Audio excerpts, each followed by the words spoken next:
following is a Comfortably Zoned Radio Network production.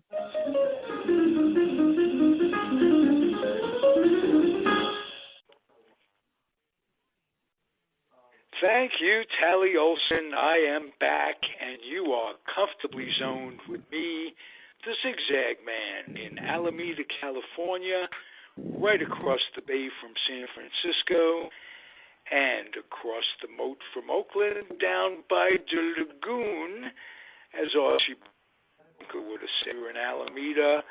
Everything revolves around the lagoon. I'm here, and I am really justifying my promise to the world that I would get to talk to the most interesting people on the planet, my podcast show, and tonight is no exception. George Case III. How are you, sir? I'm okay, Ralph. Good to talk to you. Yeah, you are, of course, a regular on my podcast network, Comfortably Zoned, and you are such an additive for a zillion reasons. You're son of former damn good baseball player, not a Hall of Famer, but a George Kell type of player, solid, a Del Ennis, solid ball player who just didn't make the Hall of Fame. That was George. You're George Case III. Your dad was George Case Jr., and he was a Washington senator for 1 year, a Cleveland Indian, and more importantly, a damn good dad. Am I correct? No, he was, Rob. He was terrific, and I'm very fortunate because growing up in baseball, with my dad, he could have easily pushed the game on me and all that kind of stuff, but he never did. And I was blessed with some talent. My dad and I used to talk baseball all the time, and I had learned so much about the game. But on the other hand, one time, I think I've even mentioned it on this podcast, he just said to me, he said, Georgie, and he always called me Georgie. He said, Georgie, if you never pick up a baseball and bat, it doesn't matter to me. I love you. You're my son. And, it just so happened that I did love the game, and I, wanted my dad to teach me whatever he could, but he taught me when I asked. And he always said to me, he said, if you want me to teach you something or you want to talk about something, just let me know. Otherwise, and he often told me in business the same thing. He said, hey, if somebody wants to talk business and you're making a sales call and they're a baseball fan, they want to talk baseball, that's fine. But if they don't want to talk baseball, don't even bring it up. And my dad was very quiet, very modest. And, I loved him for what he meant to me as a father and what he taught me as a person and all the many advantages I had growing up in a baseball family, meeting players, traveling around the country. It was very special to me. And, as far as the Hall of Fame, my dad didn't make the Hall of Fame. He only played 10 years, and the minimum is 10 years. And I'm not sure that he would have, but he was a great base stealer. He had some terrific years, and who knows? It might have been. I mean, if guys are getting in now, maybe they're deserving, maybe they're not. But, my dad played a long time ago, and I would doubt that, anybody would even, remember him as far as the Hall of Fame. But he was one of the better players at the time in the American League. So, that was my background, and I was very fortunate to have that kind of experience. Before we talk about you, tell the Jesse Owens story with your dad. Okay. Well, that's one of the things I just mentioned about being fortunate, because in 1946, Bill Veeck had just taken over as the ownership of the Cleveland Indians, and he had proposed a race to draw fans between Jesse Owens, who was known as the fastest man in the world from his performance at the Munich Olympics in '36, against my dad. my dad's reputation was the fastest man in baseball. So Vic came up with this idea, told my dad, and my dad said, "Bill, you got to be kidding." And Beck told him, "No, I'm not kidding, George. I think you'll do well." So, he arranged the race. It was at Cleveland Stadium, and I think it was September of '46. Jesse Owens ran in a specially made baseball uniform, ran the 100 over the outfield grass in 9.9 seconds, and my dad ran in his Cleveland Indians uniform over that same 100-yard course in 10 seconds. So Jesse beat my dad by a tenth of a second. A few years later, in 1961, I was... Well, he was fast, no question. He was fast. My dad one time, Shirley Povich, the great Washington Post sports writer, had a visit with the track coach at Georgetown, who told told Shirley Povich at the time. This gentleman's name was Hap Hardell, and he told Shirley Povich. He said, if George Case had decided to be a sprinter, he could have been an Olympic gold medalist. So, my dad was a world-class runner as far as his speed, but his love was baseball. And I don't think he ever ran track. I never knew if he ran track. But his love of baseball, superseded if he was going to be a track man. They had it during the same season. So, baseball was his choice. And then, as I finished the story, in 1961, I was a student at Rutgers. Jesse Owens was going around the college campuses speaking on behalf of the State Department about becoming an Olympic champion. And after he talked at Rutgers, I went down to just say hello to him, and he put his arm around me. He said, "It's so wonderful to meet you." He said, "Let me sit down here with me and let me tell you a little bit about your father." And I said, "Oh, Jesse," I said, "that's really nice of you." He said, No. He said, "I mean it." He said, "We became good friends." And he said, after the race, he said, "Your dad challenged me to run around the bases." And he said, "I just laughed." I said, "No way, George." He said, "You're the best in the world at that. I just run in a straight line." And so, that from his track experience. That is a son. It was great for me, Ralph, and I remember a bunch of my fraternity brothers had gone to hear him as well, and afterwards, after we left the building, they pulled me aside. How the hell did you know Jesse Owens? And I said, "Well, I'll just have to tell you the story because it really didn't involve me; it involved my father." So that was quite an experience, and Jesse Owens was just a very gracious, just a wonderful person. Wow. Well, let me tell you about my connect through my mom with your dad. My mom attended the 1939 game in which Washington played the Yankees, and right. Lou Gehrig gave that very famous speech. Right. And your dad was lined up on the first base line, if I'm not mistaken. Yes, that's right. My mom attended that.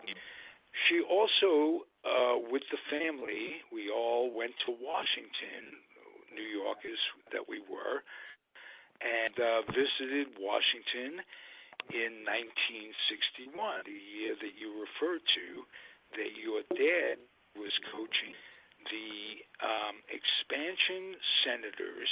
Right. He was coaching third base for Mickey Owen, Mickey Vernon. Mickey Owen. Mickey Vernon. Right. And he was, take a moment and share a Mickey Vernon story. He was, as I say, your Uncle Mick. The thing about, Raph, the thing about Mickey Vernon, Mickey and my dad were very, very close friends. And, I mentioned earlier in a different podcast that when I was a youngster, a little guy, Mickey would come in the off season and he'd put me on his lap and he'd sing me songs and, just stuff totally away from baseball. I had no idea he was my dad and mom's good friend. And to me, he was part of our family, and I used to call him Uncle Mickey. My mom always would say to me, well, Georgie, Uncle Mickey's coming for dinner tonight. And that was the extent of my knowledge of Mickey Vernon until, later Mickey became obviously a Major League Baseball star. And in '61, when he had been named the manager of the Expansion Senators, the first person that he called to be one of his coaches was my father. And I know because my dad talked to me. I was at Rutgers at the time, and he said, boy, this is a hell of a decision I've got to make. He said, I love it here at Rutgers. I would never leave. But on the other hand, Mickey would like me to join him, and I'm going to take I'm going to take the job. And he was heartbroken that he had to tell the people at Rutgers that he was going to leave because they loved him as a coach, and the players loved him playing under him because he taught them so much about baseball.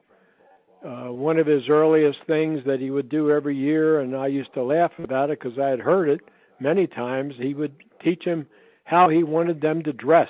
He'd always say, I want you guys to dress like big leaguers.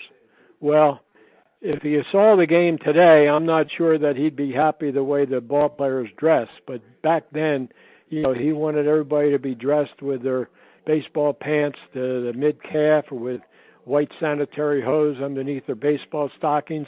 And we had, I'll never forget, and me being in the athletic footwear business later, Riddell had a baseball shoe. It was called a snug tie. And it had a white tie around the back, and all the players were wearing it. Well, my dad always maintained he wanted his players to wear black shoes, period. No white on the shoe at all. So he had our equipment manager dye or shoe polish each one of the snug ties from white to black before he'd allow the players to wear them. So that's just a little aside of a story about old time baseball. He was an old-fashioned traditionalist. Well, he was absolutely a traditionalist, and that's why I'm a traditionalist when it comes to baseball. Back then, you didn't have pitch counts, you didn't have a DH, you had only 8 teams in each league. Train travel, spring training.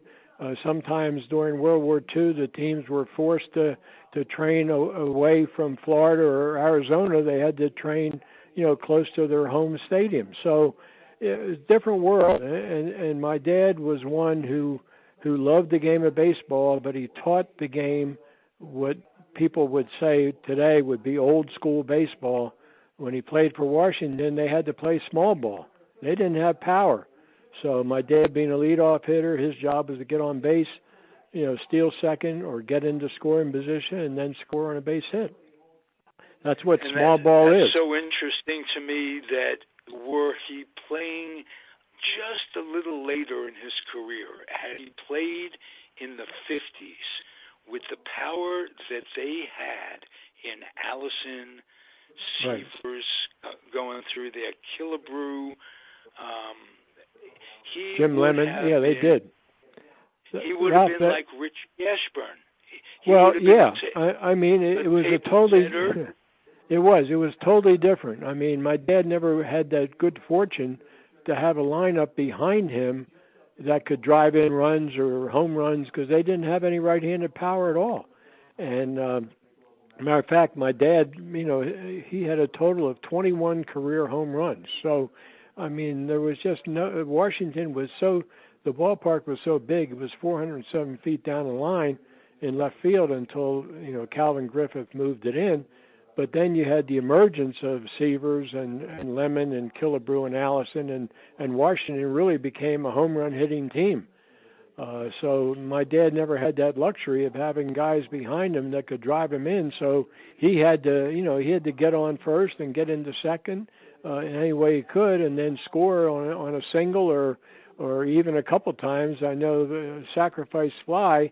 He would go from second to third, and if they kept either made a bad throw or something that happened, a lot of times he would be waved in and he would actually score from second base.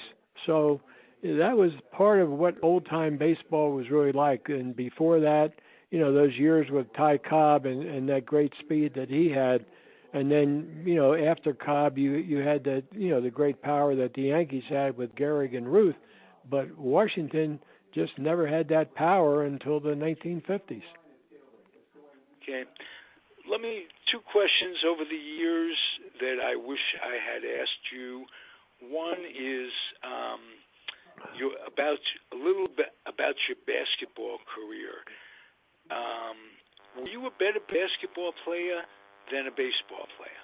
Yeah, I think at a very high level. You were a college baseball player and a college basketball player. Well, yeah, I appreciate that, Ralph. I think I probably was a little bit better in basketball. But on the other hand, I was bad size for basketball. When I was in high school, I was 6'2". I was a forward. And in high school basketball, being 6'2", back when I played in 57, 58, that was good size.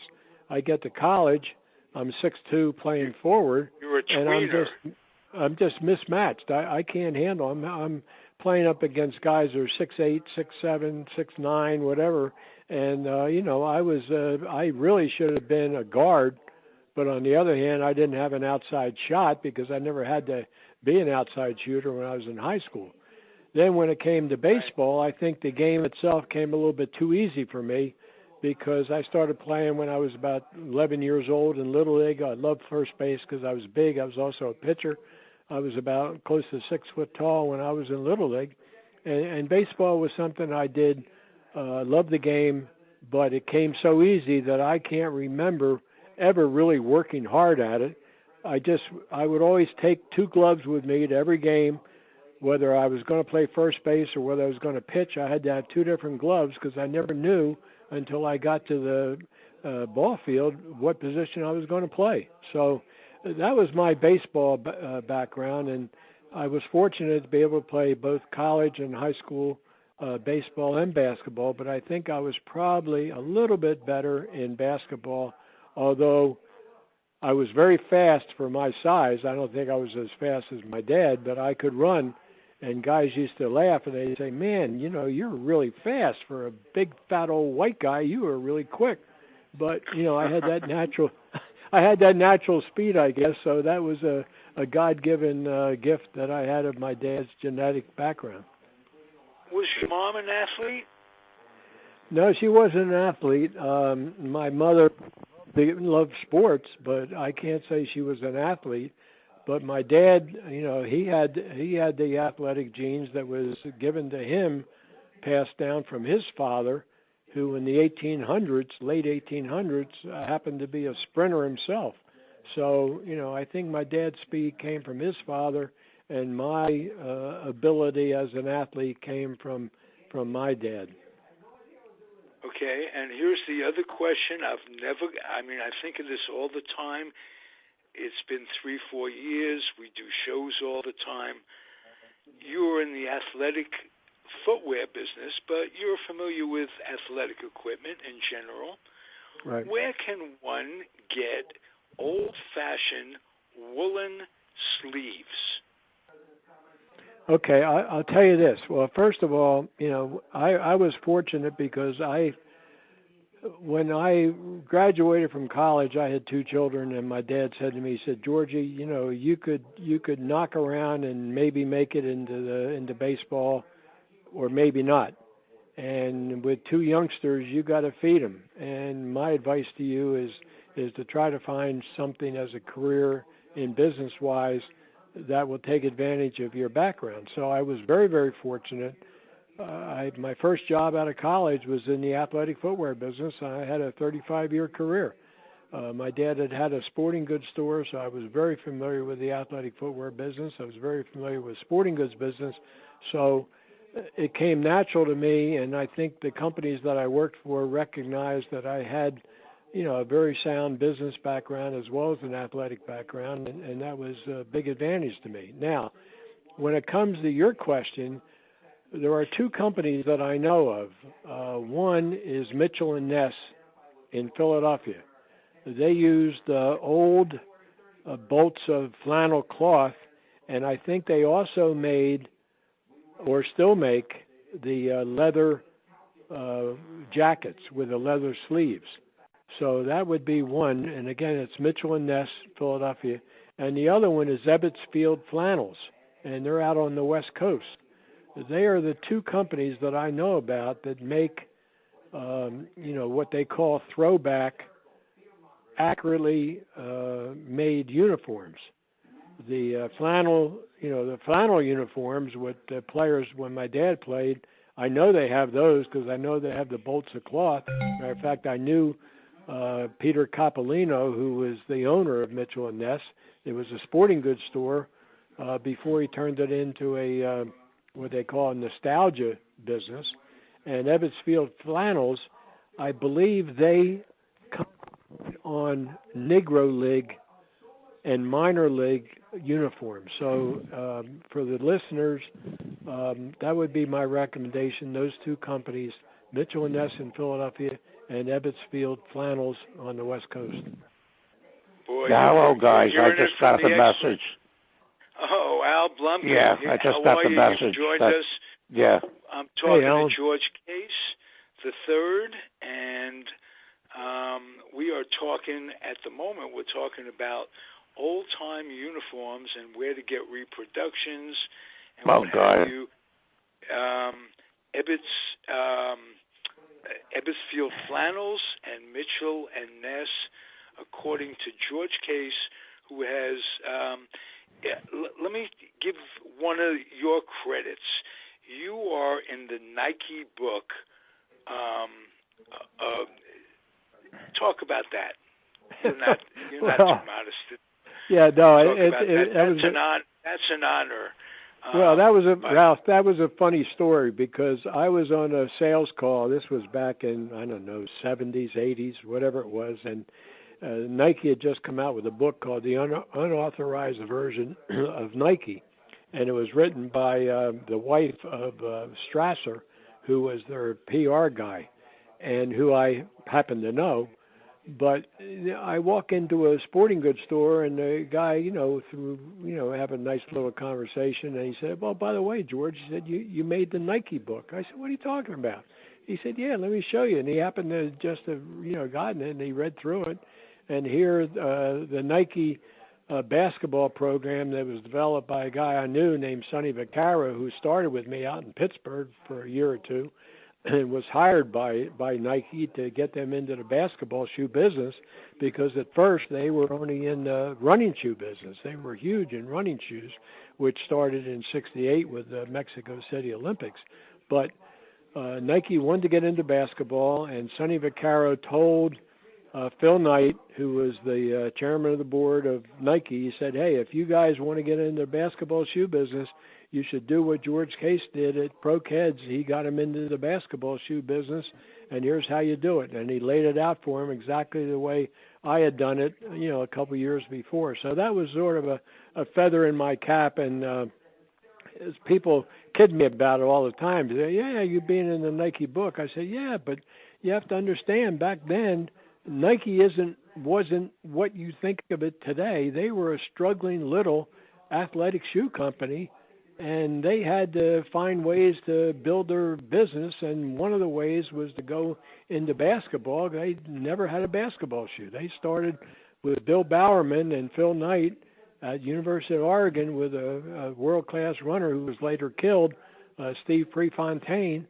That was their entree into the athletic shoe business when Adidas and Puma had dominated that business for years. Nike wanted to get a piece of the action. They also wanted to go after the Converse basketball business and basketball shoe business, which I had gone after them with Pro Keds. So it was sort of a natural progression for Nike to move into basketball. And this gentleman named Sonny Vaccaro, he told them that they should follow the model that I had used, because Pro Keds was competing very successfully with Converse basketball shoes. Quite a career, George Case. Alan Blumkin, a Sabre. Yeah, is anybody? I assume Hal and David are not there. Alan, David, or not. I want you, Alan, if you would, ask George Case anything about him, his dad, current situation, life itself. You interviewed George Case for a while. Let me catch my. I'm unprepared. I can't do this. No, just off the top of your head. Anything. I can't do this on with no notice. Well, you know what, No. Hey, Alan, let me say one thing. You are a person that with tremendous knowledge of sports, baseball, the history of the game, and all that. And you and I first met when I was the executive director of Sabre. And you were a Sabre member, and you still are a Sabre member. And, yes, yeah. You know, we've talked about it before. Sabre has, become a huge devotee, I guess, with a lot of the Sabre members with analytics, and that's not my thing. I know. Oh God, I can't stand that. And they charge more for that conference than they do for the national. Well, we're both, you and I are both old school baseball guys. So, I looked at the list of, scheduled presentations, and I told a number of people that wouldn't have lasted more than 2 minutes in any of them. Well, I remember when I first, and I don't think you were there, but when I joined Sabre, I, introduced myself, and I made the mistake, I think, of saying, I'm an old school baseball guy. I'm not that much into stats and analytics and all that. And this, my gosh, that was in 2000, 2001. Well, I had a lot of people afterwards, they came up to me and criticized me. They said, well, Sabre is all about stats. And so I said, no, it's not. I said, I don't think so. I said, I think it's about the history of the game.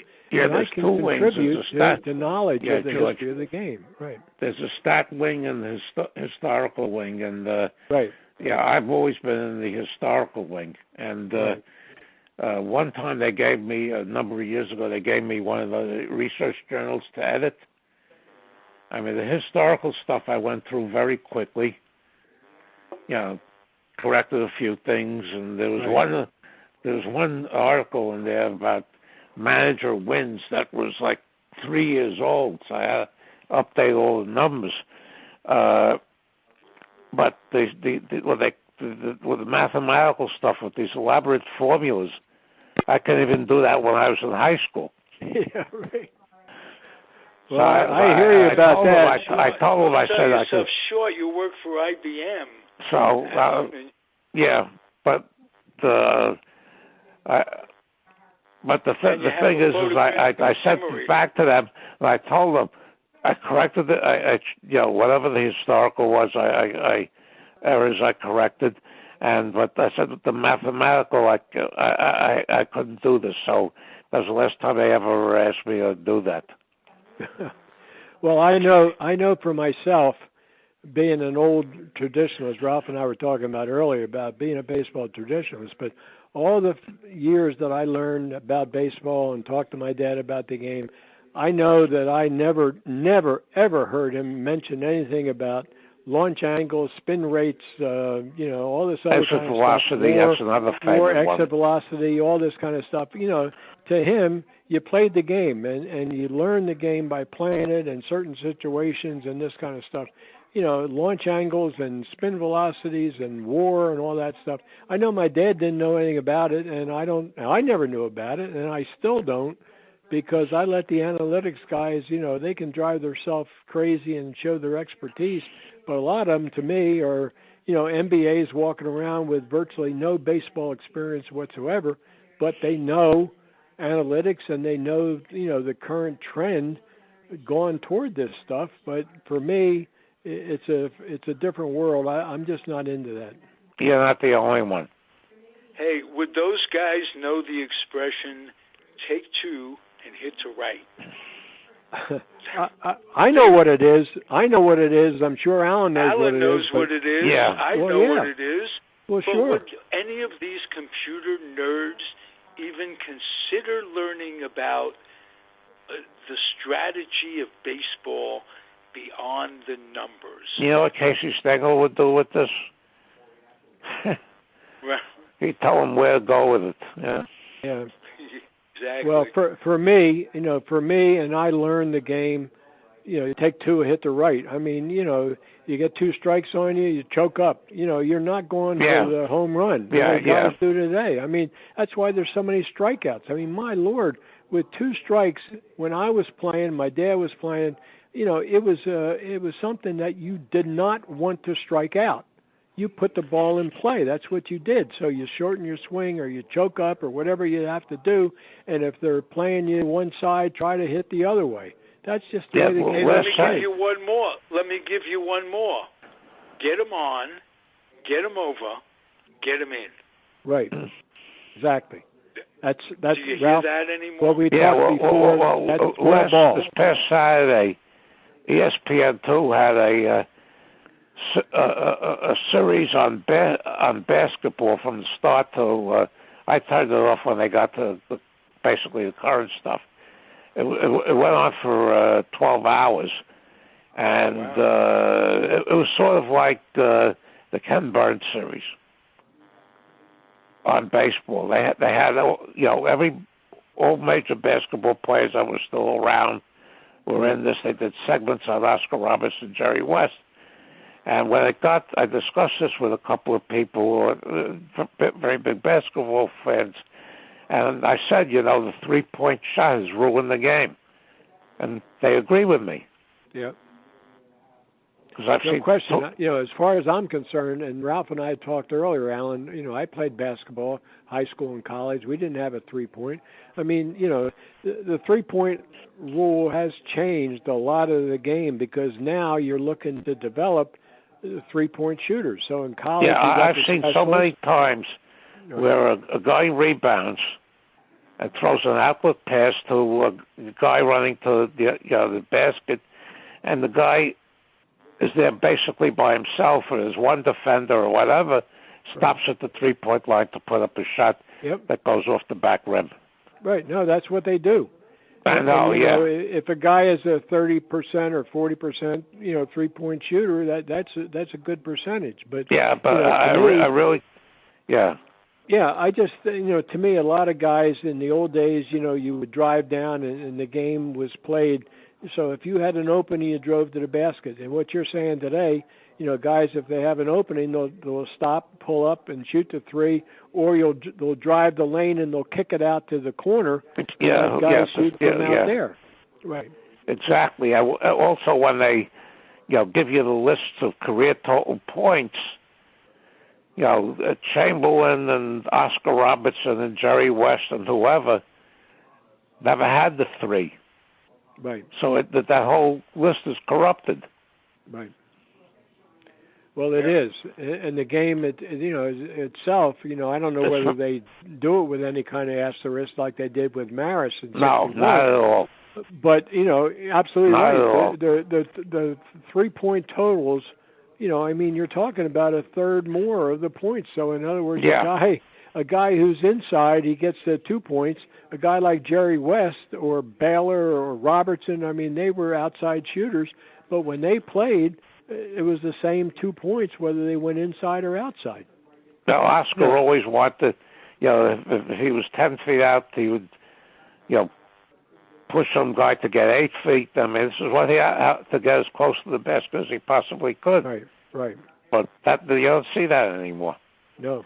Well, you don't. Also another big change in basketball, when you started playing college basketball, George, what was the size of the key compared to what it was quickly after? Right. It was what you're absolutely right, Rob. It's what they called a key. That's what it was shaped. It was shaped like a key. Then they widened it, so they moved you away. And now I think when I'm watching college basketball, we used to play with one guy underneath the basket on the right side, and your opposition was on the left side. Today, they moved those players back one block. So I don't think there's anybody that's stationed right under the basket on a foul shot. And then, of course, in the Olympics, you've got a totally different zone. It goes out. In other words, it's like a triangle. So you've got the foul line, and then the extension of the foul line underneath the basket is moved to the outside. So it's not like a lane or a key. It's more, to me, like a triangle. That's the Olympic rules to keep some of the big guys away from the basket. Well, in the first part of this, they had a lot of footage of George Mikan. Right. And they put the 3-second rule in because of him. And the pro game almost died. I mean, it started to get popular because of the scandals in the college basketball in 1950-51, and the game almost died in 1953-54 because they had no clock. There was a playoff game between the Celtics and Syracuse. Bob Cousy got 50, and 30 of them were on free throws. Right. So that's amazing. I didn't remember that particular game, but yeah, they had footage of the 1918. Well, I certainly do remember Mike, and I mean, he was such a domineering force. He was huge. He was 6'10", but he had virtually no mobility. So he would just camp. He would camp himself in the lane. Exactly. And like you're saying, they changed and made a 3-second rule. And I can remember playing when I was playing. They would be doing it all the time. Now, I'm not sure officials call it today like they used to, but I can remember. I mean, I wasn't a big guy. I was 6'2", but I can remember I'd go in the lane and I'd be looking at the official, and he'd be moving his arm 1, 2, 3. You had to get out of the damn thing, or they're going to call it on you. And then what happened is they put the 24-second rule, and along with it, the limit on team fouls per quarter before the bonus started. And they stopped calling offensive fouls, giving a shot on offensive fouls. Right. And Mikan had retired after 53-54. He tried to come back 2 years later with the clock, and he couldn't make it. He couldn't deal with it. Yeah. Yeah, well, the other thing I would just want to mention while we're talking about old-time basketball, but the 24-second rule really came in, and I'm not sure what year it was, but I remember 1954-55 was the first year. Because I remember, Dean Smith, when he was coaching at Carolina in college basketball, I'm not sure when it came in for the colleges, 30 seconds or whatever it was, but they would go into what they call their four-corner. And that came in at 85-86. Did it? Okay. The last game played without that was the game where Villanova upset Georgetown in that final. Okay. Because that was a strategy, and I happened to see that game. That was in Lexington, Kentucky. It was a terrific, game. I mean, Villanova played what they call a perfect game to beat Georgetown. Georgetown had been the Big East champs, and here you got the two Big East 1 and 2 teams playing for the national championship. And Villanova, I knew Massimino, and I knew John Thompson. He was at Georgetown, and Patrick Ewing was his star. And Villanova did everything right, and the most amazing thing that I saw in college, Pittsburgh didn't get too many of the NCAA games. So the year that 1963, the year that Loyola of Chicago played Cincinnati, right?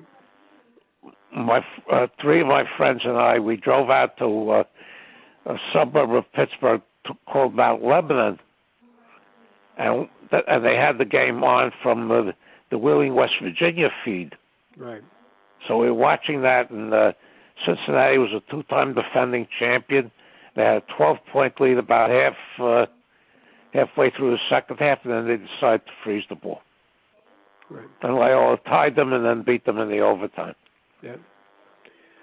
Well, that was, Rahan, you got a tremendous memory about that. I mean, I knew when you mentioned Mount Lebanon, I lived out in Pittsburgh for 2 years, so I knew exactly where Mount Lebanon is, and, Wheeling, West Virginia and all that wasn't that far away. We're in Pittsburgh.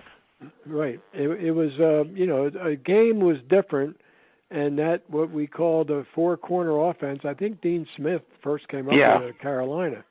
That's what they would do to freeze the ball, or if they had a lead, they would sit on it, and they would just pass it around the outside, and that could go on for on and on and on. So that was a strategy that was developed in college basketball, and then when they put the new 30-second clock rule or whatever, that took that out of play. But that's the way teams used to play, and you did have some low-scoring games. I mean, today.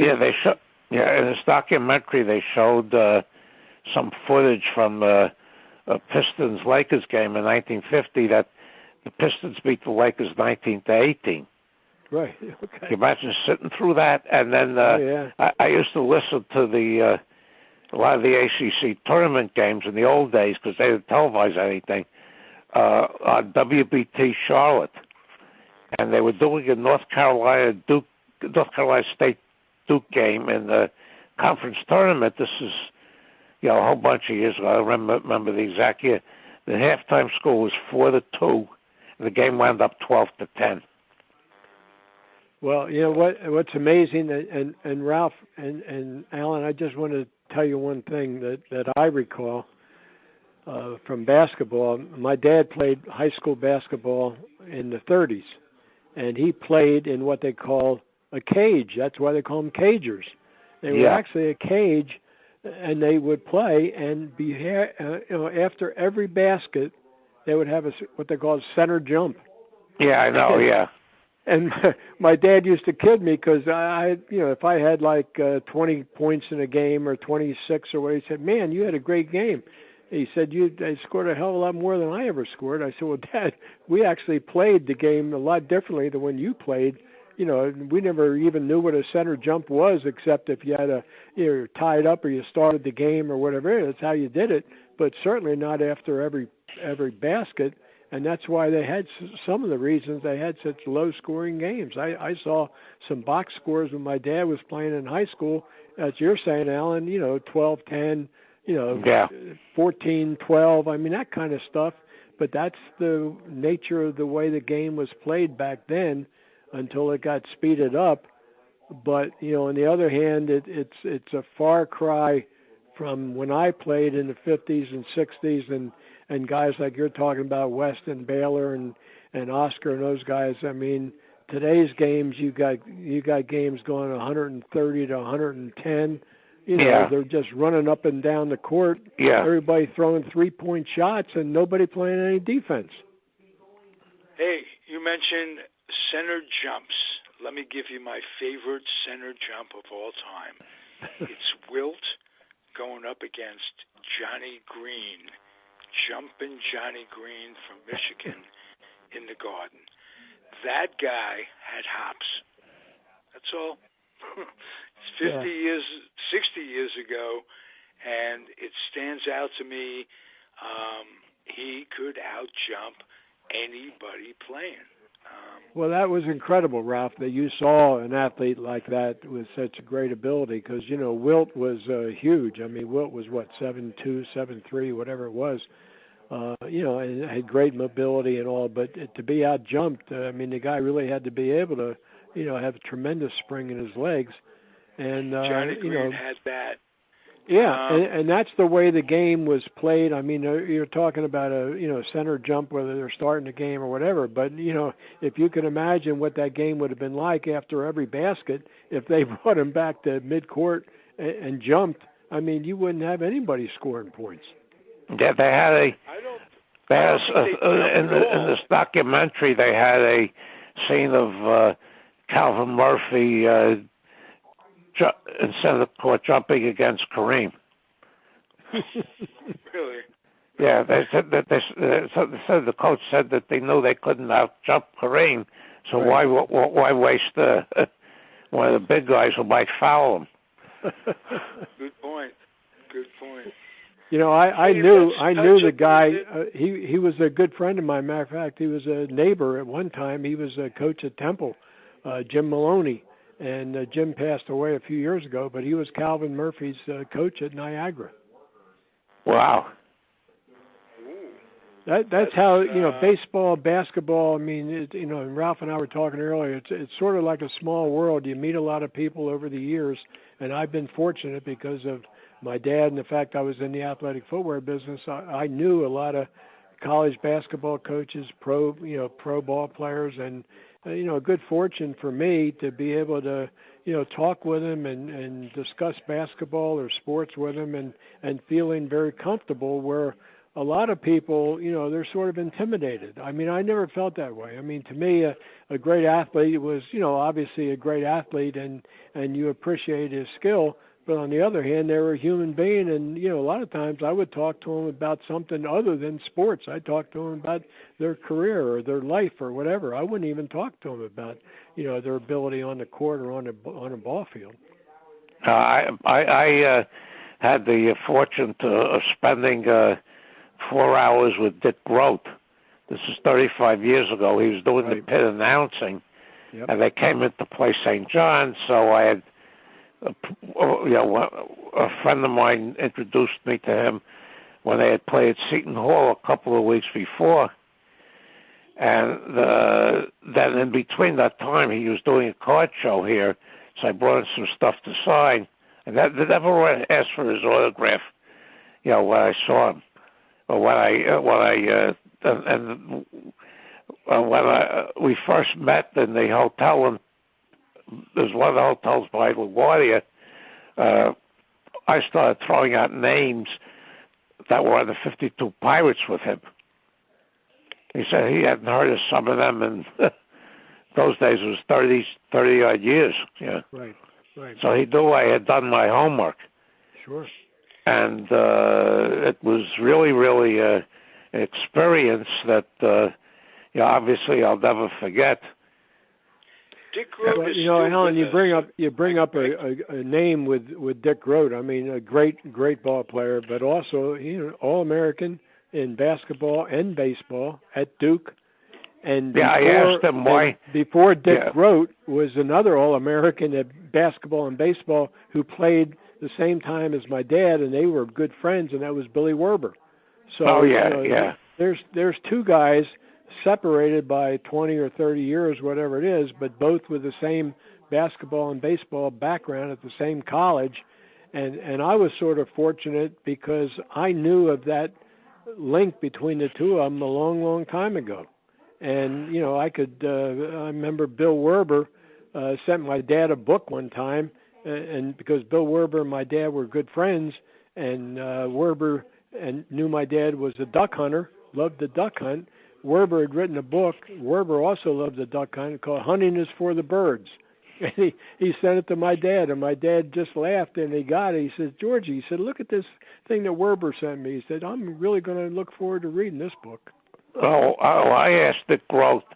I knew that he played 26 games with the 1952-53 Fort Wayne Pistons before he went to the Army. Right. He averaged 11.9. This was with no clock.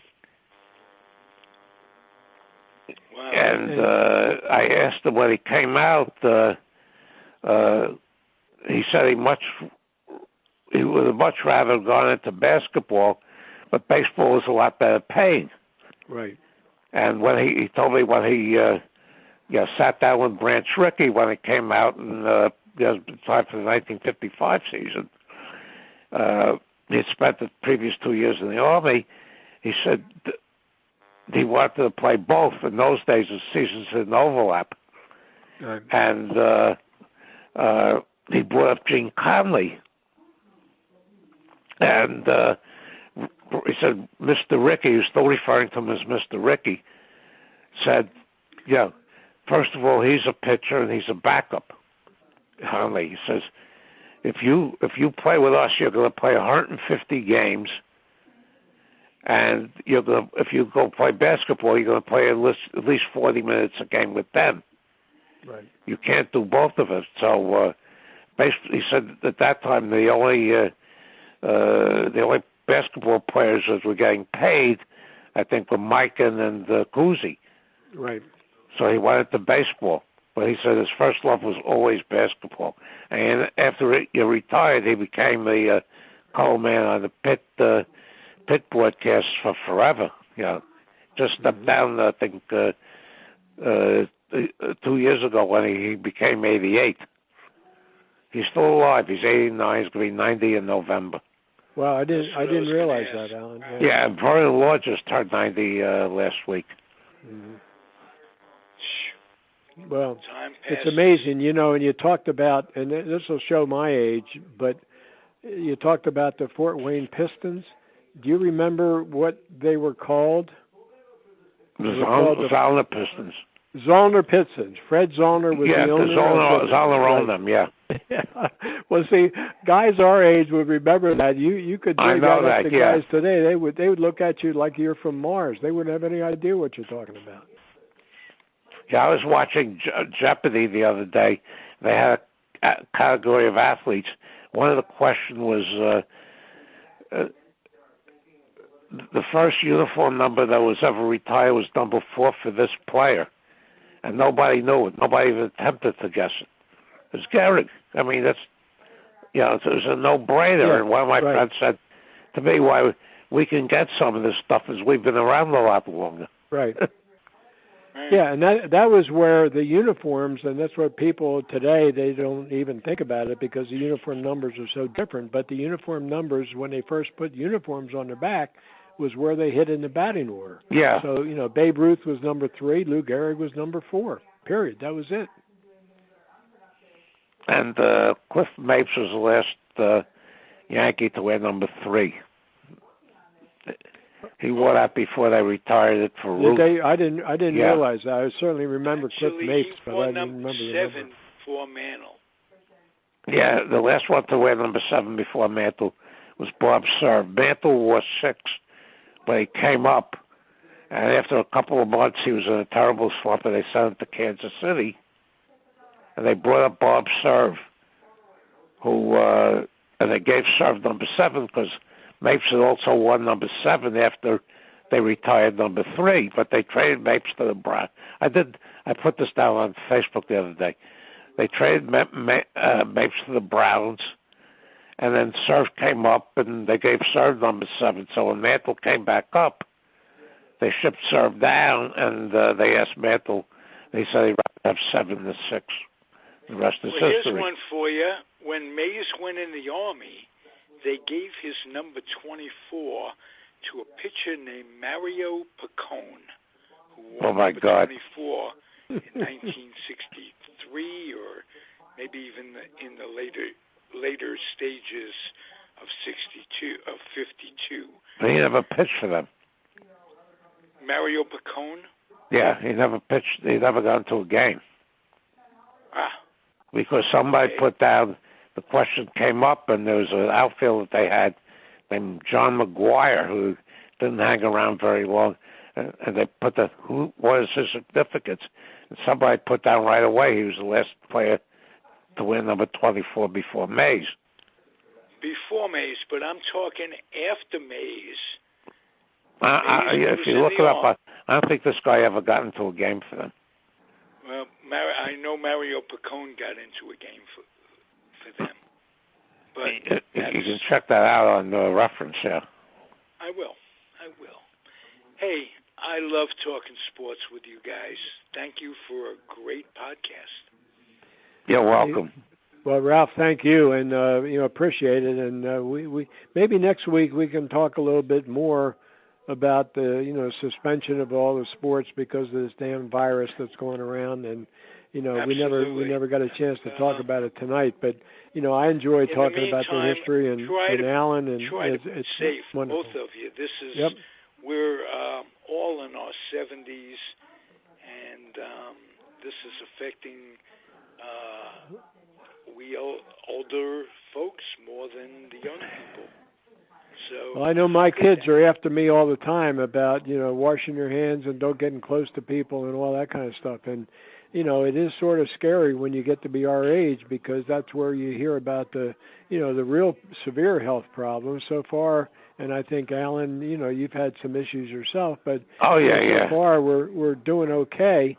But you never know. I mean, a week from now, things are going to be a hell of a lot different and probably worse than they are now. So, we'll see what happens, but we might want to, Ralph, talk about, the whole thing with the suspension of sports next week. There's somebody I knew, I used to be friends with. I haven't been friends with him for a long time, but he still talks to one of my friends.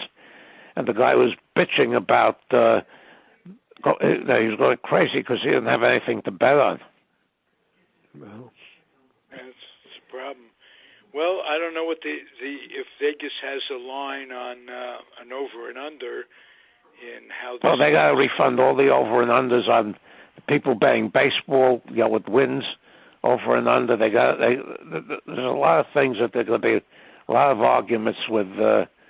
If and when this thing ends. Right. Well, let's hope for the best. Yeah. Yep. Prepare for the worst. Comfortably Zoned Network. I'm Ralph Tyko, the weak link of it all. The show is Comfortably Zoned with me, the Zig Zag Man, and my guests have been George Case III and Alan Blumkin. Give us the ending, Alan, that I love to hear. Same bat time, same bat channel. That's it. Be well, guys, and I mean it. Hunker down and don't let anybody breathe on you. George, always a pleasure. Yeah, thank you, Alan. I enjoyed it. Thank you, Ralph. Okay. Good night, everybody. Take care. Be well, guys. Thanks for listening, everybody. Happy trails. The proceeding has been a Comfortably Zoned Network production. You are advised to keep your dreams wet, your humor dry, your children and grandchildren out of military recruiting offices and off the laps of clerics who wear dresses. Thank you for listening, everyone. Happy trails.